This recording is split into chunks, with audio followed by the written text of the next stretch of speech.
Here I am in Wenling, a city. मैं इस वक्त वैन लिंग में हूँ। ये एक ऐसा शहर है जहाँ पहाड़ समंदर से जा मिलते हैं। ये शहर बैक वक्त कदीम भी है और मुस्तकबिल की झलक भी पेश करता है। उम्मीदों से लबरेज ये शहर आज चीन की नई सनतों को तवानाई फराहम कर रहा है। वैन लिंग सिर्फ कारखानों और मशीनों का शहर नहीं, ये है शीतांग, जहाँ पत्थरों से बने तकरीबन 19,000 घर किसी पेंटिंग जैसे दिखाई देते हैं। आज यही घर बोटीक्स, होटलों, होम स्टेज, कैफे और आर्ट स्टूडियोज में बदल चुके हैं। इनकी दीवारें 1000 साला साहिली तारीख सुनाती हैं, मगर जैसे ही आप अंदर कदम रखते हैं, जदीद सहूलतों का खुशगवार एहसास होता है।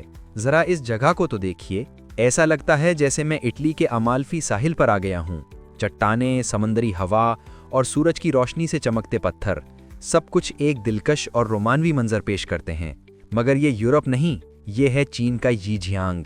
ये है वो जगह जहाँ मुस्तकबिल तराशा जा रहा है। शियानजियांग रोबोट कंपनी, जो महज 10 साल कबल कायम हुई थी, अब जदीद सनती रोबोट्स तैयार करती है। ये रोबोट्स न सिर्फ चीन की फैक्ट्रियों में इस्तेमाल होते हैं, बल्कि वियतनाम, रूस, मलेशिया, थाईलैंड समेत कई ममालिक को बरामद भी किए जाते हैं।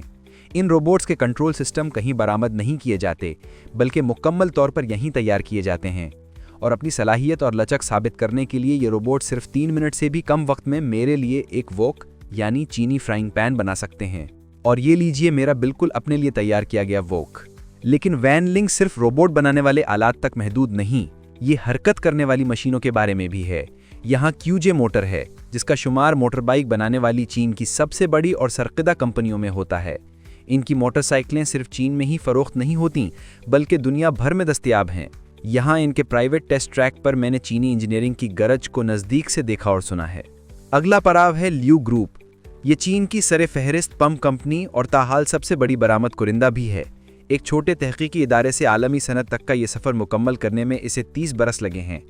कंपनी ने इस दौरान सिर्फ पानी ही नहीं फराहम किया, बल्कि दुनिया में जिद्दत को भी आम किया। वैनलिंग में ज़ीजियांग यूनिवर्सिटी के ताउन से सूबाई सतह का जदीद मशीन साजी का तहकीकी और इख्तराई मरकज़ भी कायम है। इस मरकज़ में ऐसे दकीक निज़ाम मौजूद हैं जो जर्मनी या जापान के मेयार का मुकाबला करते हैं, लेकिन ये सब चीन ही में डिज़ाइन और तैयार किए गए हैं। ये वो मकाम है जहां भारी सनत जदीद तरीन दुरुस्तगी से हमआहंगी होती है। इससे जाहिर है कि वैनलिंग जदीद मैन्युफैक्चरिंग के मुस्तकबिल को संवारने में कितनी गहरी सरमायाकारी कर रहा है। वैनलिंग मुख्तलिफ नौ खुसूसियात का हामिल शहर है।